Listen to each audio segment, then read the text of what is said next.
তো কোনো একটা বস্তুর শক্তির কথা যদি আমি বলি তাহলে আমরা অবশ্যই সেখানে মোট শক্তি এই কনসেপ্টটা ইউজ করতে পারি।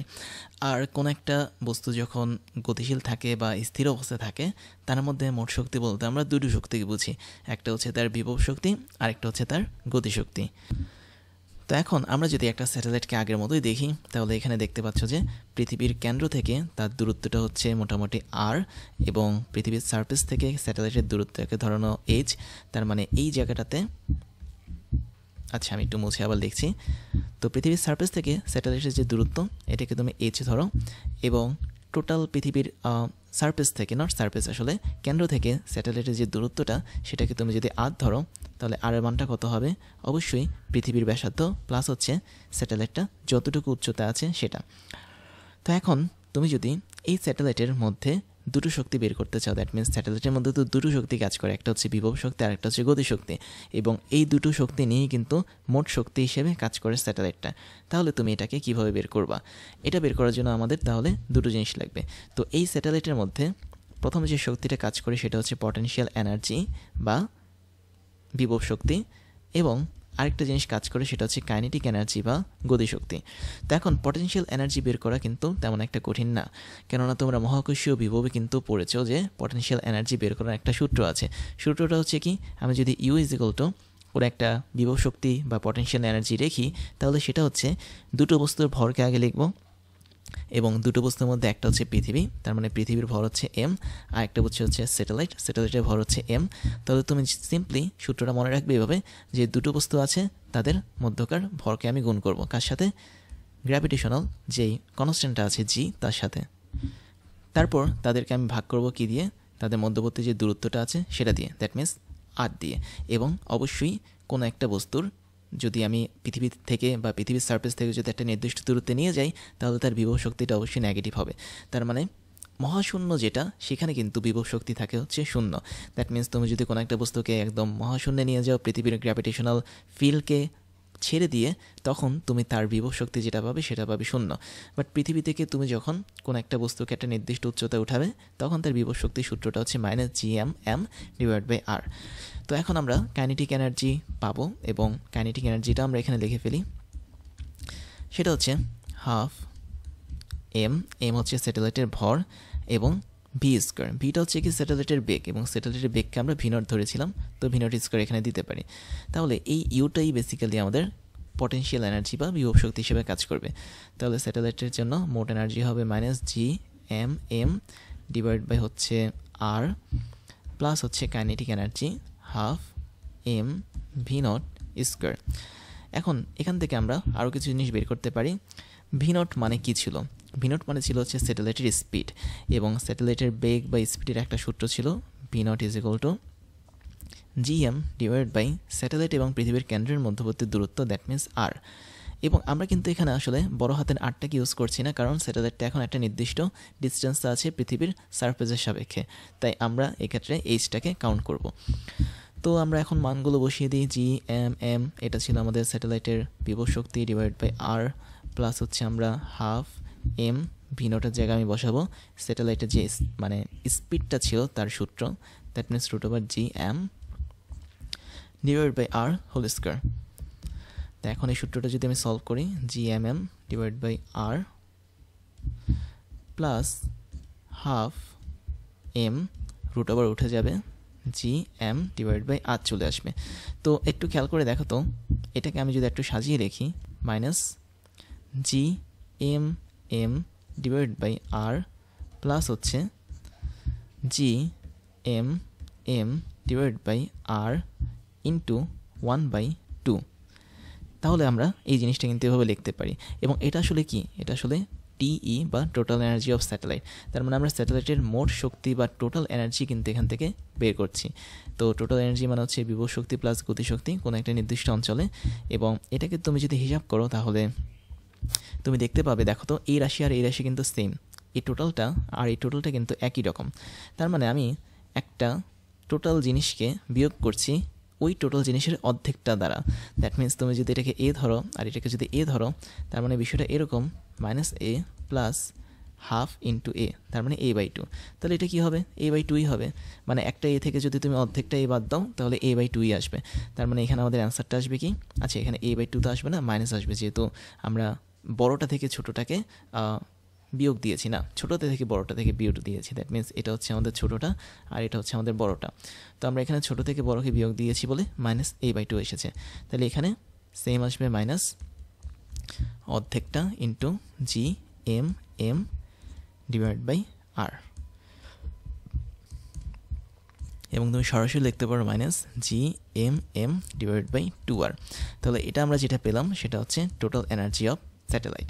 তো এখন স্যাটেলাইটের টোটাল এনার্জিটা কিন্তু নেগেটিভ এসেছে, খেয়াল করে দেখেছো?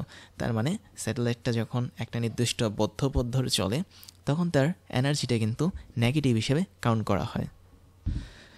তার মানে আমরা স্যাটেলাইটের মধ্যে একটা নির্দিষ্ট টোটাল এনার্জি বা মোট শক্তি পাচ্ছি, যেই শক্তির জন্য আমাদের স্যাটেলাইটটা এই টোটাল কক্ষপথটাকে ছেড়ে বাইরের দিকে যাচ্ছে না। তাহলে এই শক্তিটাই হচ্ছে আমাদের স্যাটেলাইটের মোট শক্তি। এখন মোট শক্তির বদলে আমি যদি অন্য একটা টার্ম ইউজ করি, ধরা যাক আমি চাচ্ছি স্যাটেলাইটটা যে এই জায়গায় বসে আছে তাকে আমি মহাশূন্যে ছুঁড়ে মারতে, তাহলে অবশ্যই আমাকে ভেতর থেকে কিছু একটা এনার্জি দিতে হবে।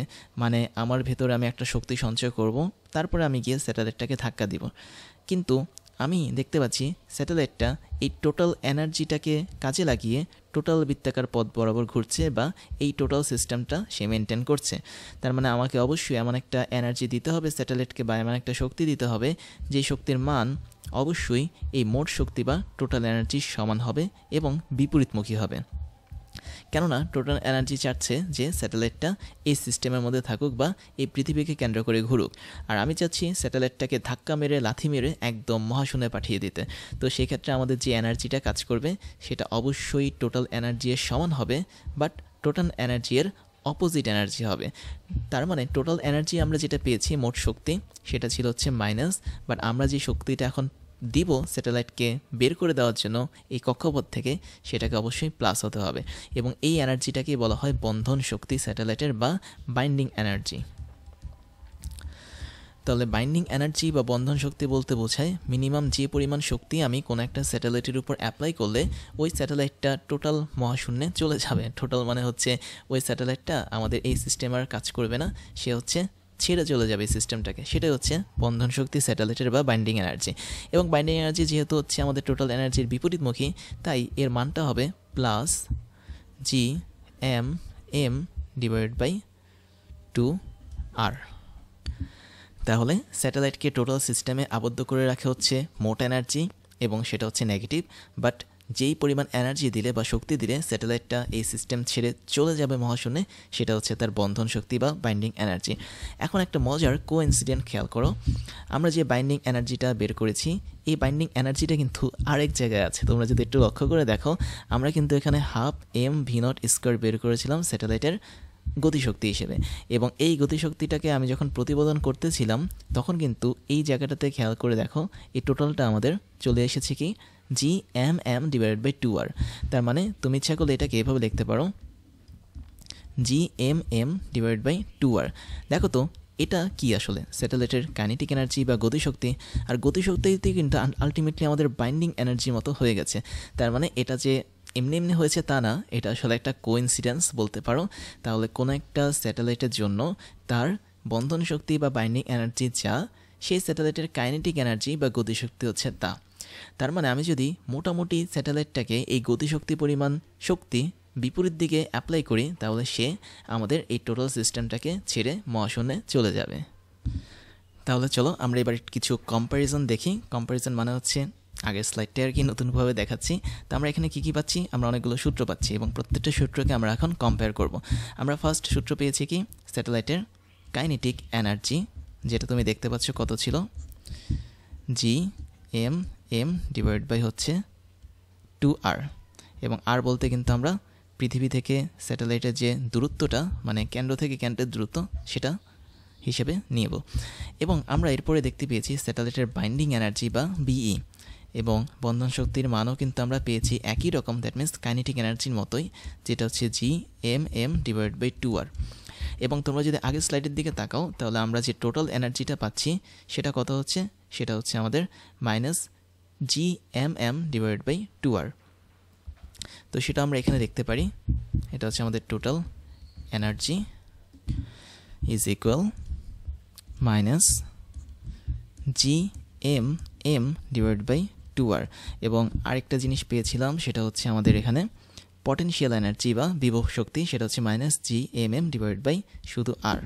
তো এটা আমরা লিখি potential energy is equal two minus GMM/R।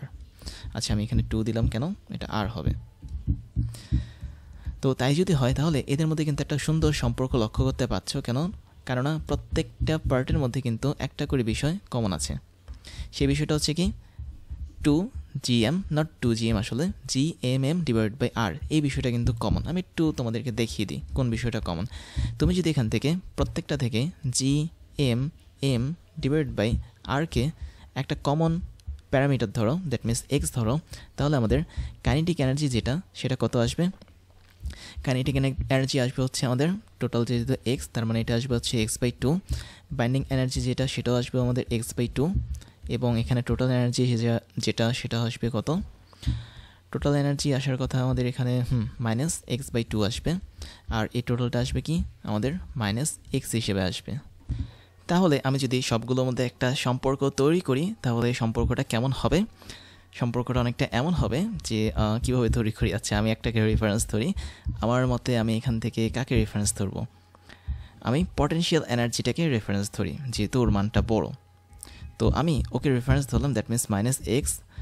তো বেসিক্যালি পটেনশিয়াল এনার্জি যেটা এটা is equal two minus x, এবং আমি বাকিগুলোকেও মাইনাস এক্স দ্বারা কনভার্ট করে ফেলি। দ্যাট মিনস এটা হবে মাইনাস এক্স ডিভাইড বাই হচ্ছে 2। এটা হবে সরাসরি মাইনাস এক্স ডিভাইড বাই 2। এটা হবে আমাদের সরাসরি মাইনাস এক্স দেওয়াই আছে, দ্যাট মিনস এটা হচ্ছে মাইনাস এক্স ডিভাইড বাই 2। আর এটা তো আসলে পটেনশিয়াল এনার্জি, তাই না? তো এটা হচ্ছে আমাদের পিই। তো এখন আমি মাইনাস এক্সের জায়গায় সব পটেনশিয়াল এনার্জিগুলো বসিয়ে দিই। তাহলে আমরা এই জায়গাটাতে পাবো মাইনাস পটেনশিয়াল এনার্জি মানে হচ্ছে বিভব শক্তি ডিভাইড বাই 2। এই জায়গাটাতেও আমি পাবো মাইনাস বিভব শক্তি ডিভাইড বাই হচ্ছে 2। এই জায়গাটাতে আমি পাবো সরাসরি বিভব শক্তি ডিভাইড বাই হচ্ছে 2। আর এটা তো এমনিতেও বিভব শক্তি। তার মানে আমি যদি কম্প্যারিজন করি তাহলে আমি দেখতে পাচ্ছি যে গতিশক্তি যেটা সেটা হচ্ছে বিভব শক্তির অর্ধেক বাট নেগেটিভ মান। আবার বাইন্ডিং এনার্জি বা বন্ধন শক্তি যেটা স্যাটেলাইটের সেটা আবার বিভব শক্তির অর্ধেক এবং নেগেটিভ মান। টোটাল এনার্জি বা মোট শক্তি যেটা সেটা সরাসরি বিভব শক্তির অর্ধেক, আর বিভব শক্তি মানেই তো বিভব শক্তি। তো তুমি এখানে এটাকে যদি শর্টকাট করো তাহলে একটা সম্পর্ক পাবে, সেটা হচ্ছে পটেনশিয়াল এনার্জি বা বিভব শক্তি, মানে তুমি সবগুলোকে যদি কম্প্যারিজন করো তাহলে পটেনশিয়াল এনার্জি বা বিভব শক্তি হচ্ছে কার সমান? 2 গুণ। কার 2 গুণ? টোটাল এনার্জি বা মোট শক্তির। এবং এটা আবার কয় গুণ? একই রকম 2 গুণ, বাট মাইনাস কাইনেটিক এনার্জি হবে। তো এই সম্পর্কটা যদি খেয়াল করো তাহলে দেখতে পাবে এটা এভাবে কাজ করছে। এবং কাইনেটিক এনার্জি আর বাইন্ডিং এনার্জি যেহেতু সেম, তার মানে এখানে আমরা -2 বাইন্ডিং এনার্জি এটাও লিখতে পারি। তাহলে এই সম্পর্কটা খেয়াল যদি করো তাহলে দেখতে পাচ্ছ যে এখানে মোটামুটি যত ধরনের শক্তি আছে স্যাটেলাইটের সবগুলো শক্তির মধ্যে একটা কম্প্যারিজন করা হয়ে গেছে। এবং আরও একটা ইন্টারেস্টিং ফ্যাক্ট হচ্ছে এই যে এখানে প্রত্যেকটা ইকুয়েশনের শর্তগুলো দেখছো, দ্যাট মিনস বিভব শক্তি হচ্ছে মোট শক্তির 2 গুণ, আবার মোট শক্তির 2 গুণ হচ্ছে কাইনেটিক এনার্জি বা গতিশক্তির -2 গুণ। তো এই কাহিনীগুলো একই রকমভাবে ইলেকট্রনের মধ্যে কাজ করে, বা স্পেসিফিকভাবে যদি বলি কোনো একটা পরমাণুর মধ্যে এগুলো কাজ করে বা অ্যাটমের মধ্যে কাজ করে। কেননা পরমাণুর মধ্যে কি হয় যে একটা ইলেকট্রন চারোদিকে ঘুরতে থাকে একটা নিউক্লিয়াসকে কেন্দ্র করে, এবং সেক্ষেত্রে ইলেকট্রনের অবশ্যই বিভব শক্তি থাকবে, মোট শক্তি থাকবে, বন্ধন শক্তি থাকবে, গতিশক্তি থাকবে। তাদের মধ্যে যে সম্পর্কটা সেটা এক্সজেড, এই সম্পর্ক অনুসারে তারা মেনে চলে। তো এটা তোমরা দেখে রাখতে পারো। এবং এখন যেটা আমরা দেখব সেটা হচ্ছে আরও একটা মানে ইন্টারেস্টিং জিনিস দেখব। তো চলো আমরা সেটা দেখে ফেলি। তো এটা দেখার জন্য আমি এগুলো একটু মুছে দিচ্ছি। এখন আমরা যেটা দেখব সেটা হচ্ছে স্যাটেলাইট কিন্তু একটা নির্দিষ্ট বেগ নিয়ে ঘুরে, সেটা হচ্ছে v0, এবং এটা হচ্ছে স্যাটেলাইটের স্পিড। এবং আমি যদি স্যাটেলাইটের স্পিডের সাথে একটা জিনিসের সম্পর্ক তৈরি করি যেটা হচ্ছে এসকেপ ভেলোসিটি ভিই, তাহলে আমাদের ব্যাপারটা কিন্তু দারুণ হবে। তাহলে আমাদের এরপরে যে টপিক সেটা হচ্ছে স্যাটেলাইটের গতি বা স্পিড v0, ওর সাথে আমি একটা সম্পর্ক তৈরি করব এসকেপ ভেলোসিটি বা মুক্তিবেগের। এবং তোমরা অবশ্যই জানো স্যাটেলাইটের বেগটা কিন্তু কম, মুক্তিবেগটা হচ্ছে বেশি, কারণ মুক্তিবেগের মাধ্যমে কিন্তু টোটাল বস্তুটাই পৃথিবীকে ছেড়ে বা অন্য কোনো গ্রহ ছেড়ে অনেক দূরে চলে যায়। তো এখন আমরা স্যাটেলাইটের যে গতি তার কিন্তু একটা ফর্মুলা অলরেডি শিখেছি। ফর্মুলাটা কী ছিল? ফর্মুলাটা ছিল হচ্ছে √g(m) ডিভাইড বাই হচ্ছে আমাদের r। বাট আমাদের স্যাটেলাইটটা যদি খুব কাছাকাছি থাকে পৃথিবীর, আমরা ধরে নিলাম যে পৃথিবীর খুব কাছাকাছি আছে স্যাটেলাইটটা, তো সেক্ষেত্রে কিন্তু আমাদের আর এর মধ্যে থাকা এইচটার কাজ করবে না, সরাসরি পৃথিবীর ব্যাসার্ধটা আমরা এইভাবে লিখতে পারি। পরবর্তীতে আমরা স্যাটেলাইটের স্পিডটাকে এইভাবে সাজাতে পারি, g(m) divide by r square into r। কেন করলাম? কারণ gm divide by r square হচ্ছে পৃথিবীর অভিকর্ষ ত্বরণ বা জি, তারপর আমরা আরকে গুণ করলাম, তাহলে এটা আমরা পেয়েছি হচ্ছে স্যাটেলাইটের যে বেগটা ছিল সেটা, নর্মাল স্পিড। এখন আমি এটাকে ভার্সেস দিলাম এসকেপ ভেলোসিটিটাকে। এসকেপ ভেলোসিটি মানে হচ্ছে কি? মুক্তিবেগ। এবং মুক্তিবেগের যে সূত্রটা ছিল সেই সূত্রটাও কিন্তু তোমরা অলরেডি জানো। এই সূত্রটাকে আমরা এইভাবে লিখতে পারি √2gr, যেটা ছিল আমাদের মুক্তিবেগের সূত্র। তো দেখো তো এখন এই যে মুক্তিবেগ, এটা কিন্তু পৃথিবীর জন্য আমি বলছি, আরটা যেহেতু পৃথিবীর ব্যাসার্ধ, তো মুক্তিবেগের যে সূত্র ওর সাথে কিন্তু স্যাটেলাইটের যে বেগ এই সূত্রের একটা সম্পর্ক আছে। একটার মধ্যে 2 আছে আর একটার মধ্যে কিন্তু 2 নেই। তার মানে আমরা কিন্তু এখান থেকে এদের অনুপাতটা প্রথমে বের করতে পারি। তাহলে তুমি যদি এই সূত্রটাকে কাজে লাগিয়ে অনুপাত বের করতে চাও, তাহলে আমি যদি এসকেপ ভেলোসিটি ভাগ স্যাটেলাইটের বেগ করি, তাহলে আমরা উপরে যেটা পাবো সেটা হচ্ছে √2gr এবং নিচে পাবো √gr। এবং তাই যদি হয়, আমরা এখান থেকে দেখতে পাচ্ছি gr এবং gr উপরে নিচে কাটা থাকবে, উপরে থাকবে √2 আর নিচে থাকবে অনলি 1। তার মানে তোমার পৃথিবীর জন্য মুক্তিবেগ যেটা সেটা এবং পৃথিবীর চারপাশে যে স্যাটেলাইট ঘুরছে সেটা, তাদের যে অনুপাত আছে তার অনুপাতটা হচ্ছে √2:1। আবার তুমি চাইলে এদের ডিফারেন্সটা কিন্তু বের করতে পারো। দ্যাট মিনস আমরা কিন্তু পৃথিবীর জন্য এসকেপ ভেলোসিটি কত ধরেছিলাম মানে হচ্ছে যেটা কাজ করে 11.2 km/s। আর যতটুকু পরিমাণ বেগ দিলে কোনো একটা বস্তু পৃথিবীর চারপাশে বৃত্তাকার পথ ধরে ঘুরতে পারবে সেটা ছিল হচ্ছে 8 km/s। তার মানে এই দুটোর অনুপাতটা অনেকটা √2:1 মতো হবে কাজ করবে। এখন তুমি যদি পার্থক্যটা বের করতে চাও, দ্যাট মিনস তুমি যদি এসকেপ ভেলোসিটি মাইনাস স্যাটেলাইটের বেগ এটার পার্থক্যটা যদি বের করো, তাহলে আমরা সরাসরি সূত্র থেকেই বিয়োগ করে দেবো √2gr মাইনাস হচ্ছে √gr। তো এই জিনিসগুলো কেন করছি? যাতে কোনো একটা সময় যদি এগুলো তোমাদেরকে করতে দেয় বা কোনোভাবে যদি ম্যাথের মধ্যে চলে আসে, তাহলে বুঝতে পারবে যে হিসাবগুলো কীভাবে হচ্ছে, এই জন্য আমরা এগুলো করছি। তাহলে VE মাইনাস V0 মানে মুক্তিবেগ মাইনাস হচ্ছে স্যাটেলাইটের বেগ, যদি তুমি এখানে হিসাব করো তাহলে কত হবে? তো উভয় পক্ষ থেকে আমার মনে হয় এখানে √gr কমন যায় এবং বাকি থাকে হচ্ছে √2 মাইনাস হচ্ছে 1। এবং তুমি যদি পৃথিবীর সাপেক্ষে হিসাবটা করো, দ্যাট মিনস তুমি যদি এখানে জি এর মান বসাও, আর এর মান হচ্ছে 6.00 কিলোমিটার যদি বসাও, তাহলে যে মানটা পাবে সেটা হচ্ছে আমাদের 3.3 km/s। কেন? কারণ আমরা এখানে মুক্তিবেগ এবং স্যাটেলাইটের যে বেগটা আছে তাদের মধ্যকার ডিস্টেন্সটা বের করছি, মানে ডিফারেন্সটা বের করছি আর কি। তো এই ডিফারেন্সটা তুমি যদি এখানেও হিসাব করো একই রকম পাবে। দ্যাট মিনস তুমি যদি 11.2 মাইনাস 8 নাও, কোনো জায়গায় আসলে এখানে 8 ধরা হয় না, কোনো জায়গায় এটাকে আসলে 7.9 km/s ধরা হয়। তার মানে এক্সাক্ট যে 8 ধরা হয় তা না, অনেকটা 7.9 km/s ধরা হয়। তো এভাবে করলেও কিন্তু আমাদের সেম হিসাবটা আসে। তারপরে যেটা আছে সেটা হচ্ছে স্যাটেলাইটের যে এনার্জি বা শক্তি আমরা বের করেছি, এই শক্তির ফর্মুলাটা আমরা একটু দেখি। এই শক্তির ফর্মুলাটা কিন্তু নেগেটিভ হিসাবে এসেছে। তোমরা যদি মনে করো যে স্যাটেলাইটের যে টোটাল শক্তিটা আমরা পেয়েছি বা টোটাল এনার্জিটা পেয়েছি, এই টোটাল এনার্জির যে মানটা ছিল সেটা কী ছিল? Minus GM divide by 2r। এবং এই যে ঋণাত্মক শক্তিটা আসছে স্যাটেলাইটের, এটা আসার কিন্তু একটা কারণ আছে। কারণটা হচ্ছে কি, দেখো আগের মতো আমরা পৃথিবীটা দেখলাম, তারপর আমরা বুর্জ খলিফাটাকে দেখলাম এবং আমরা স্যাটেলাইটের একটা বৃত্তাকার পথও দেখলাম। তো যখন বৃত্তাকার পথ বরাবর স্যাটেলাইটটা চলবে, তখন এই সিস্টেমটাকে বেসিক্যালি একটা বাউন্ডেড সিস্টেম বলা হয়। আর যদি স্যাটেলাইটটা একটা ইলিপ্টিক্যাল পথ বা উপবৃত্তাকার পথ বরাবর চলে, তখন ওই সিস্টেমটাকেও কিন্তু একটা বাউন্ডেড সিস্টেম বা বদ্ধ সিস্টেম বলা হয়। আর যখনই কোনো একটা স্যাটেলাইট বদ্ধ সিস্টেম অতিক্রম করে তখন তার যে এনার্জিটা থাকে সেটা আসলে নেগেটিভ হয়ে যায় বা তার শক্তিটা নেগেটিভ হয়ে যায়। মানে সহজ কথা হচ্ছে, যখন তুমি একটা বস্তুকে বদ্ধ কোনো একটা পথ বরাবর ঘোরাতে থাকবা তখন তার মোট শক্তিটা ঋণাত্মক হয়ে যায়। এবং এই মোট শক্তিটা তখনই ঋণাত্মক হবে যখন ওই বস্তুটা হয় বৃত্তাকার পথ বরাবর ঘুরবে অথবা উপবৃত্তাকার পথ বরাবর ঘুরবে। এবং আমরা কিন্তু স্যাটেলাইটটাকে বেসিক্যালি পৃথিবীর চারপাশে বৃত্তাকার বা উপবৃত্তাকার পথ বরাবর ঘোরাই। আবার আমরা যদি বলি যে স্যাটেলাইটটাকে এখন আমি টোটালি ফ্রি সিস্টেম করে দেব। ফ্রি সিস্টেম মানে হচ্ছে কি, আমি এমনভাবে স্যাটেলাইটটাকে ছুঁড়ে মারবো যেন সেটা পৃথিবী ছেড়ে একদম অনেক দূরে চলে যায়। তার মানে আমরা এসকেপ ভেলোসিটি বা মুক্তিবেগে যদি ছুঁড়ে মারি তাহলে স্যাটেলাইটের যাত্রাপথটা হবে অনেকটা এরকম। এবং আমরা যদি আরও স্পিডে ছুঁড়ে মারি তাহলে তার যাত্রাপথটা হবে এরকম, যেটা আমরা অলরেডি দেখেছি।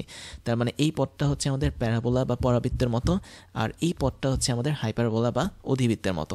আর যখন কোনো একটা স্যাটেলাইট এই পরাবৃত্ত বা অধিবৃত্ত বরাবর এরকম ঘুরতে থাকে, মানে ঘুরতে তো থাকে না আসলে, পৃথিবী ছেড়ে আর কি চলে যায়, তো যখন সে এরকম মুক্তিবেগটা পেয়ে যায় তখন এই সিস্টেমটাকে বলা হয় মুক্ত সিস্টেম বা ফ্রি সিস্টেম। এবং ফ্রি সিস্টেমের মধ্যে যে টোটাল এনার্জিটা থাকে সেই এনার্জিটা বেসিক্যালি শূন্য হয়। তো বেসিক্যালি আমি এখানে তোমাদেরকে একটা পার্থক্য দেখাবো, সেটা হচ্ছে আমি তোমাদের আগের জিনিসটা ফিরিয়ে নিই। দ্যাট মিনস যেই অধিবৃত্তের পথটা আছে বা হাইপারবোলা পথটা আছে এই পথটা আমি মুছে দিলাম। তো তোমরা দেখতে পাচ্ছ যে এখানে একটা ফ্রি সিস্টেম দেখা যাচ্ছে, তার মানে এটা হচ্ছে একটা প্যারাবোলা, মানে পরাবৃত্তের মতো পথ। এবং এই পথের জন্য বেসিক্যালি আমাদের ফ্রি সিস্টেম কাজ করবে এবং এখানে আমাদের যে টোটাল এনার্জিটা থাকবে বা স্যাটেলাইটের শক্তিটা থাকবে সেটা হয়ে যাবে শূন্য। তার মানে বৃত্তাকার পথ বরাবর যখন স্যাটেলাইট ঘুরবে, উপবৃত্তাকার পথ বরাবর যখন স্যাটেলাইটটা ঘুরবে, তখন তারা আসলে একটা বদ্ধ সিস্টেম বা ক্লোজ লুপ বরাবর ঘুরবে এবং ক্লোজ লুপ বরাবর ঘুরলে তাদের শক্তিটা নেগেটিভ হয়ে যায়। আর যখনই সে একটু মুক্ত হয়ে যাবে, দ্যাট মিনস আমি তাকে এখন মুক্তিবেগ দিলাম, সে এখন প্যারাবোলিক পাথ বা পরাবৃত্তের মতো পথ ধরে যাচ্ছে, তখন কিন্তু তাদের টোটাল এনার্জিটা শূন্য হয়ে যাবে। তো কিভাবে এটা শূন্য হয়ে যাবে চলো একটু দেখি। তার মানে যখন তুমি এখানে প্যারাবোলিক পাথ ধরে কোনো একটা স্যাটেলাইটকে ছুঁড়ে মেরেছো, তার মানে অবশ্যই তুমি এখানে একটা এসকেপ ভেলোসিটি বা মুক্তিবেগ নিয়ে কাজ করছো। তাহলে আমি এখন প্যারাবোলিক পথের জন্য টোটাল এনার্জিটা বের করব। তাহলে টোটাল এনার্জি হচ্ছে আমাদের প্যারাবোলিক পাথের জন্য কাইনেটিক এনার্জি বা গতিশক্তি প্লাস পটেনশিয়াল এনার্জি বা বিভব শক্তি। এবং এক্ষেত্রে তোমার কাইনেটিক এনার্জির ক্ষেত্রে যে বেগটা কাজ করবে অবশ্যই সেটা হবে মুক্তিবেগ বা এসকেপ ভেলোসিটি। তাহলে 1/2 কাইনেটিক এনার্জি মানে হচ্ছে হাফ mv স্কোয়ার। এম হচ্ছে আমাদের স্যাটেলাইটের ভর, ভি হচ্ছে এসকেপ ভেলোসিটি, কারণ আমরা কিন্তু প্যারাবোলিক পাথে একদম স্যাটেলাইটের যে মুক্তিবেগ আছে সেই বেগ নিয়ে কিন্তু ছুঁড়ে মারছি এবং এটা একটা ফ্রি সিস্টেম হিসেবে কাজ করছে। আর ফ্রি সিস্টেমের অবশ্যই টোটাল এনার্জি বা মোট শক্তি শূন্য হয়। আমরা জাস্ট প্রমাণ করছি যে কীভাবে শূন্য হচ্ছে। এবং পটেনশিয়াল এনার্জি তোমরা জানো যে কোনো স্যাটেলাইটের জন্য পটেনশিয়াল এনার্জিটা হচ্ছে -g ইন্টু পৃথিবীর ভর, স্যাটেলাইটের ভর ডিভাইড বাই হচ্ছে তাদের মধ্যবর্তী যে দূরত্বটা আছে সেটা, দ্যাট মিনস আর। আমি এখানে আরকে ধরে নিচ্ছি। এবং আর বলতে আমরা কি বুঝবো? আর বলতে আমরা অবশ্যই বুঝবো পৃথিবী থেকে স্যাটেলাইটের যে দূরত্ব সেটা, দ্যাট মিনস পৃথিবীর ব্যাসার্ধ প্লাস পৃথিবীর পৃষ্ঠ থেকে স্যাটেলাইটের উচ্চতা। এবং এই ক্ষেত্রে তুমি যদি এটা হিসাব করো তাহলে আমরা পাবো হাফ এম ভিই মানে হচ্ছে মুক্তিবেগ। এবং মুক্তিবেগের কিন্তু একটা সূত্র ছিল, যে সূত্রটা যদি আমি একটু এখানে লিখি তাহলে তোমাদের বুঝতে সুবিধা হবে। মুক্তিবেগের সূত্র ছিল কত?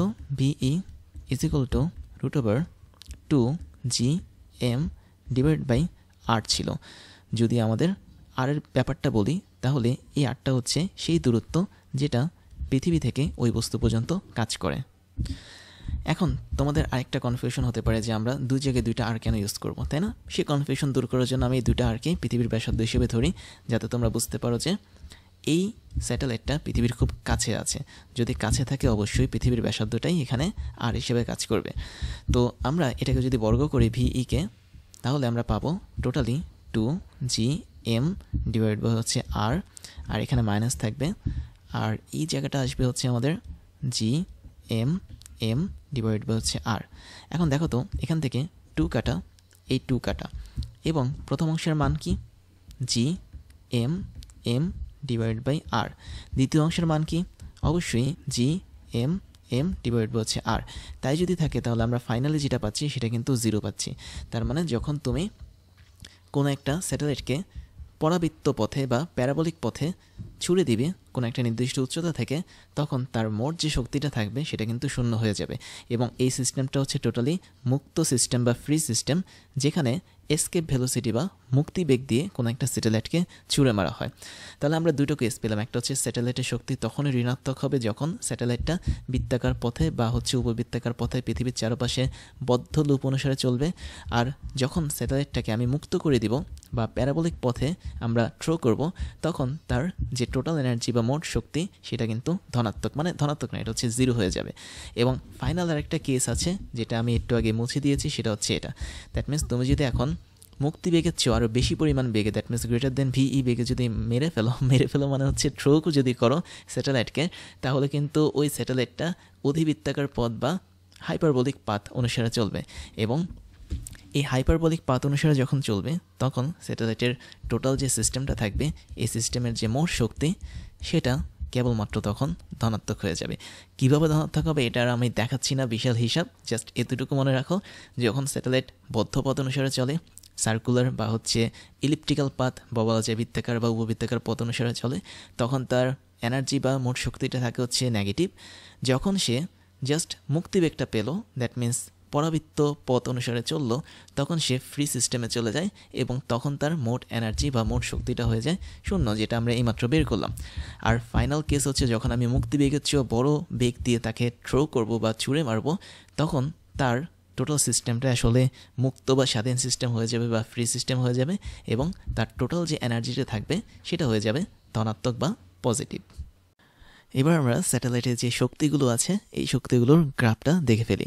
তো গ্রাফটা দেখার আগে আমরা কিছু জিনিস দেখব, সেটা হচ্ছে তোমরা অলরেডি জানো যে কয়েকটা শক্তি থাকে স্যাটেলাইটে। একটা হচ্ছে কাইনেটিক এনার্জি বা গতিশক্তি, এবং আমরা এই গতিশক্তিটিকে কীভাবে লিখতে পারি, গতিশক্তির একটা ইকুয়েশন ছিল এবং সেটা ছিল G/m ডিভাইডেড বাই 2/r।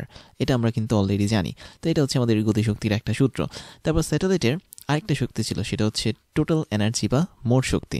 মোট শক্তির মানটা কেমন ছিল, মোট শক্তির মানে সূত্রটা ছিল একদমই গতিশক্তির মতোই, বাট আগে একটা মাইনাস বসতো। দ্যাট মিনস এখানে G/m ডিভাইড বাই 2r যদি করি, এটা হচ্ছে আমাদের স্যাটেলাইটের মোট শক্তি। আর আমি যদি স্যাটেলাইটের বিভব শক্তির কথা বলি, দ্যাট মিনস পটেনশিয়াল এনার্জি বা পির কথা যদি বলি, তাহলে ওর মানটা কেমন ছিল, ওটাও নেগেটিভ ছিল। উপরে থাকতো G/m আর নিচে 2r এর বদলে শুধুমাত্র r থাকতো। তো এই সূত্রগুলো কিন্তু আমরা অলরেডি জেনেছি। এখন এই সূত্রগুলো থেকে আমরা আসলে কীভাবে গ্রাফটা আঁকতে পারি সেটা একটু দেখি। আমি যদি কাইনেটিক এনার্জি বা গতিশক্তির কথা বলি স্যাটেলাইটের, তুমি দেখতে পাচ্ছ স্পষ্ট যে কাইনেটিক এনার্জিটা আসলে ব্যস্তানুপাতিক। কার ব্যস্তানুপাতিক? আমাদের যে আরটা ছিল সে আরের। দ্যাট মিনস আমি যদি এখানে 2r এর কথা বলি, বলা যায় আরের দ্বিগুণ এই জিনিসটার ব্যস্তানুপাতিক। আবার আমি যদি টোটাল এনার্জির কথা বলি, এটাও কিন্তু বলা যায় আরের দ্বিগুণ, যেটা তার ব্যস্তানুপাতিক। বাট এখানে মজার কথা হচ্ছে কি যে এর আগে একটা নেগেটিভ সাইন আছে। আবার আমি যদি পটেনশিয়াল এনার্জির কথা বলি, এটা কেবলমাত্র আরের ব্যস্তানুপাতিক, কিন্তু এক্ষেত্রে এই আরটা হচ্ছে কি অবশ্যই মাইনাস হিসেবে কাজ করে। সেজন্য আমরা যেটা করতে পারি সেটা হচ্ছে আমরা যখন শক্তির গ্রাফ আঁকবো, তখন অবশ্যই এক্স অক্ষ বরাবর যেটা থাকবে সেটা হচ্ছে আমাদের আর, এবং আর বলতে আমরা আসলে কি বুঝি, আমরা আর বলতে বুঝি আমাদের পৃথিবীর কেন্দ্র থেকে স্যাটেলাইটের যে দূরত্ব সেটা। তো সেক্ষেত্রে আমরা এক্স অ্যাক্সিস বরাবর রাখবো আরকে এবং ওয়াই অ্যাক্সিস বরাবর রাখবো আমরা এনার্জিকে। এবং এখানে যেহেতু 3 ধরনের এনার্জি কাজ করে, তো চলো আমরা একটু গ্রাফটা দেখে ফেলি। আমাদের এখানে এক্স অ্যাক্সিস বরাবর কিন্তু এই আরকে রাখা হয়েছে এবং ওয়াই অ্যাক্সিস বরাবর আমাদের এনার্জিকে রাখা হয়েছে। এনার্জির দুইটা পার্ট আমরা এখানে দেখতে পাচ্ছি, একটা হচ্ছে পজিটিভ এনার্জি আর একটা হচ্ছে আমাদের নেগেটিভ এনার্জি। তো সূত্র থেকে স্পষ্ট দেখতে পাচ্ছি যে পজিটিভ এনার্জি হিসেবে শুধুমাত্র গতিশক্তি কাজ করে, এবং যেহেতু আমাদের আর এর সাপেক্ষে গতিশক্তিটা একটা ব্যস্তানুপাতিক সম্পর্কের মাধ্যমে থাকে, তো এই ধরনের সম্পর্কগুলোকে এরকম গ্রাফের মাধ্যমে আঁকা হয়। That means one kind of hyperbola category গ্রাফের মাধ্যমে আঁকা হয়। এবং তুমি খেয়াল করে দেখো আমাদের গতিশক্তি এবং মোট শক্তি এদের মধ্যে পার্থক্যটা শুধুমাত্র ওয়াই অক্ষের মধ্যে। ওয়াই অক্ষটা গতিশক্তির জন্য পজিটিভ, বাট মোট শক্তির জন্য কিন্তু নেগেটিভ। এই জন্য আমাদের এই গতিশক্তি এবং মোট শক্তির গ্রাফটা সেম হয়। আমি যদি একটু তোমাদেরকে দেখাই, তুমি হয়তো এই দুটো লাইন দেখতে পাচ্ছ। ই হচ্ছে আমাদের এখানে মোট শক্তি, কে হচ্ছে আমাদের এখানে গতিশক্তি। তার মানে গতিশক্তির গ্রাফটা যেভাবে নেমে গেছে, মোট শক্তির গ্রাফটা ঠিক একইভাবে নিচ থেকে উপরে উঠে গেছে। কেন? কারণ মোট শক্তিটা নেগেটিভ অক্ষ থেকে কাজ করে আর গতিশক্তিটা পজিটিভ অক্ষ থেকে কাজ করে। তার মানে এই দুটো গ্রাফ আসলে মিরর ইমেজ হিসেবে কাজ করে বা প্রতিবিম্ব হিসেবে কাজ করে যদি আমি এক্স অক্ষকে একটা আয়না ধরি। তারপর আমরা পটেনশিয়াল এনার্জি দেখতে পাচ্ছি। পটেনশিয়াল এনার্জি মানটা কিন্তু বেশি। কীরকমভাবে বেশি খেয়াল করো, পটেনশিয়াল এনার্জি কিন্তু সরাসরি আর এর ব্যস্তানুপাতিক এবং এটা হচ্ছে -1/r হয়। তো খেয়াল করো এই জায়গাটাতে আমাদের হরের মানটা কিন্তু অবশ্যই বেশি, তার মানে না, হরের মানটা কম। কেন? কারণ আর এর সাথে কোনো এক্সট্রা 2 গুণ করা নেই। কিন্তু উপরে আমি দেখতে পাচ্ছি এখানেও 2r আছে, এখানেও 2r আছে। তার মানে উপরের দুটোর যে মান, এই মানগুলো আসলে কম থাকে এবং এটার মান আমি বলবো হচ্ছে কম থাকে, যেহেতু আমাদের হরের মান বেশি, 2r গুণ করা। আর নিচে যে শুধুমাত্র r আছে, তার মানে এখানে হরের মানটা কম। হর যদি কোনো ভগ্নাংশে কম হয়, তার মানে ওই টোটাল মানে ভগ্নাংশের মানটা কি হবে? অবশ্যই বেশি হবে। তার মানে অবশ্যই আমাদের পটেনশিয়াল এনার্জি যেটা, এটা নেগেটিভ হলেও বেশি থাকে এবং বেশি থাকার জন্য এই বিভব শক্তিটার গ্রাফটা আমাদের নিচের গ্রাফটা ফলো করে। দ্যাট মিনস আমি যদি একটু ব্ল্যাক কালারে দেখাই, তাহলে তোমরা দেখতে পাবে এই যে নিচে যে গ্রাফটা ছিল, এটাই কিন্তু আসলে বিভব শক্তি বা পটেনশিয়াল এনার্জি হিসেবে কাজ করে এবং এটাও কিন্তু নেগেটিভ সাইড থেকেই শুরু হচ্ছে, যেহেতু পটেনশিয়াল এনার্জির আগে এই জায়গাটাতে একটা নেগেটিভ সাইন আছে। এবং আমি যদি এগুলো একটু মুছে দিই, তোমরা আরও একবার দেখতে পারো একদম ঠিকঠাক মতো। এটা হচ্ছে গতিশক্তির গ্রাফ, এটা হচ্ছে মোট শক্তির গ্রাফ এবং এটা হচ্ছে আমাদের বিভব শক্তির গ্রাফ। এবং আমাদের নিচের যে দুটো গ্রাফ দেখতে পাচ্ছি, মোট শক্তি এবং বিভব শক্তি, এরা আসলে হাইপারবোলা ক্যাটাগরির গ্রাফ। কেননা আমাদের গতিশক্তিটা যে গ্রাফটা মেনটেন করছে ব্যস্তানুপাতিক সম্পর্কের জন্য, আমাদের মোট শক্তি এবং বিভব শক্তি এরাও কিন্তু একই রকম গ্রাফটা মেনটেন করবে, কারণ এদের প্রত্যেকেই কি আর এর ব্যস্তানুপাতিক। আগে নেগেটিভ ছিল বলে আমাদের জাস্ট নেগেটিভ ওয়াই অক্ষ বরাবর এদের স্থান দিতে হয়েছে, আর গতিশক্তিকে স্থান দিতে হয়েছে পজিটিভ ওয়াই অক্ষ বরাবর। তার মানে তুমি যেখানে এরকম ব্যস্তানুপাতিক সম্পর্ক পাবে, ধরো ওয়াই সমানুপাতিক 1/x, তখনই বুঝে নিবে যে এই গ্রাফটা হবে দেখতে কেমন, পজিটিভ অক্ষ বরাবর এরকম হাইপারবোলার মতো। আর যখন তুমি এর আগে মাইনাস পাবে, তখনই বুঝবে সম্পর্কটা অনেকটা নিচের দিকে হাইপারবোলার মতো। তো এখানে আমরা নিচের দিকে দুটো মান পেয়েছি নেগেটিভ, এজন্য এদেরকে নিচের দিকে হাইপারবোলা দেখিয়েছি। এবার আমরা শক্তি নিয়ে কয়েকটা ইম্পর্টেন্ট টার্ম দেখব এবং এই টার্মগুলো তোমাদেরকে অবশ্যই ভালোভাবে মনে রাখতে হবে। প্রথম টার্মটা হচ্ছে এরকম যে আমরা যত ধরনের শক্তি দেখেছি, দ্যাট মিনস কাইনেটিক এনার্জি বা গতিশক্তি দেখেছি, পটেনশিয়াল এনার্জি বা বিভব শক্তি দেখেছি, টোটাল এনার্জি বা মোট শক্তি দেখেছি, এরা সবাই, তুমি যদি এদের সবার সূত্র দেখো, তাহলে তুমি আগের যে স্লাইড সেখানে দেখতে পাচ্ছ প্রত্যেকটা সূত্রের মধ্যেই কিন্তু আমরা দেখতে পাচ্ছি কি বড় হাতের এমও আছে, আবার ছোট হাতের এমও আছে। তার মানে ছোট হাতের এমটা কি ছিল? স্যাটেলাইটের ম্যাস বা ভর ছিল। তাহলে আমি বলতে পারি স্যাটেলাইট এই জিনিসটার যে ভর থাকে বা বলা যায় ম্যাস থাকে, এর উপর ডিপেন্ড করে আমাদের তিনোটা এনার্জি। তার মানে ভর যদি একটু কম বেশি হয়, আমাদের এনার্জি বা শক্তিটাও কী হবে? অবশ্যই কম বেশি হবে। তারপর আমি যদি টোটাল এনার্জির কথা বলি, দ্যাট মিনস টিই, তোমরা টোটাল এনার্জি সূত্রটা কিন্তু অলরেডি দেখেছো যে মাইনাস কী ছিল, জি ইন্টু পৃথিবীর ভর বা ওই প্ল্যানেটের ভর ইন্টু আমাদের স্যাটেলাইটের ভর ডিভাইড বাই কী ছিল আমাদের আগের স্লাইডে, জাস্ট মনে করিয়ে দিই, 2 ইন্টু r ছিল, তাই না? তো এই যে এই জিনিসটা আমি দেখতে পাচ্ছি, এটা কখনোই চেঞ্জ হয় না, এটা অল টাইম কনস্ট্যান্ট থাকে। তাহলে তোমাকে বুঝতে হবে কোনো একটা স্যাটেলাইটের মধ্যে বিভব শক্তি বা গতিশক্তি এদের মানটা চেঞ্জ হতে পারে, বাট আমাদের যেই মোট শক্তিটা আছে এটা কখনোই চেঞ্জ হয় না, এটা অল টাইম সেম থাকে। তারপর আমি যদি আরেকটা তথ্য দিই তোমাদেরকে, সেটা হচ্ছে কাইনেটিক এনার্জি বা গতিশক্তি নিয়ে। কাইনেটিক এনার্জি বা গতিশক্তিটা আমাদের ম্যাক্সিমাম থাকে যখন স্যাটেলাইটটা আমাদের গ্রহের খুব কাছাকাছি থাকে। তার মানে কাইনেটিক এনার্জিকে আমি যখন ম্যাক্সিমাম ভ্যালুতে নিয়ে আসতে চাইব, তখন অবশ্যই ওই স্যাটেলাইটটাকে ওই গ্রহের খুব কাছাকাছি উচ্চতায় থাকতে হবে। তার মানে তার এইচ বা হাইট যেটা, সেটা হচ্ছে নেগলিজিবল হতে হবে বা নগণ্য হতে হবে। আবার যদি আমাদের স্যাটেলাইটটা খুব কম পরিমাণ গতিশক্তি দেখায়, তাহলে বুঝতে হবে সে আসলে অনেক দূরে আছে কোনো একটা প্ল্যানেটের সাপেক্ষে।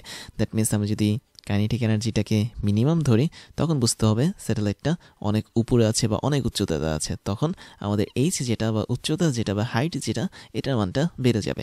এখন এই পটেনশিয়াল এনার্জি বা বিভব শক্তির সাথে স্যাটেলাইটের গতিশক্তির কিন্তু একটা দারুণ সম্পর্ক আছে এবং ওদের সম্পর্কটা আসলে একে অপরের বিপরীত।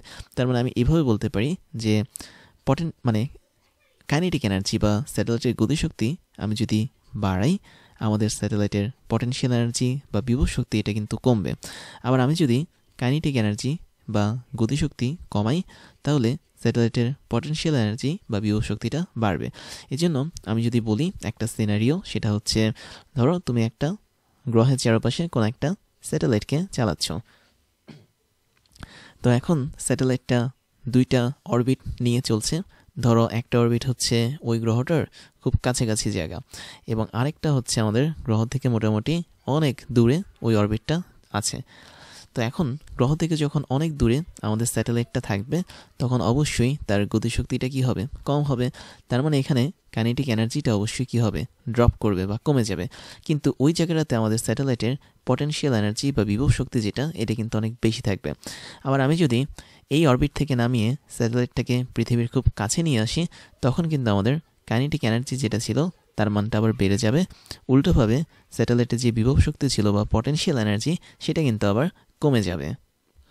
তাই স্যাটেলাইটের মোট শক্তিটা যাতে কনস্ট্যান্ট থাকে, সেই জন্যে আসলে এখানে কাইনেটিক এনার্জি এবং পটেনশিয়াল এনার্জি এরা মিলেমিশে থাকতে চায়। দ্যাট মিনস একটা বাড়লে আরেকটা কমে এবং একটা কমলে আরেকটা বাড়ে, যাতে আমাদের টোটাল এনার্জির উপর কোনো ইফেক্ট না পড়ে, টোটাল এনার্জিটা যাতে সবসময় একই মানের থাকে।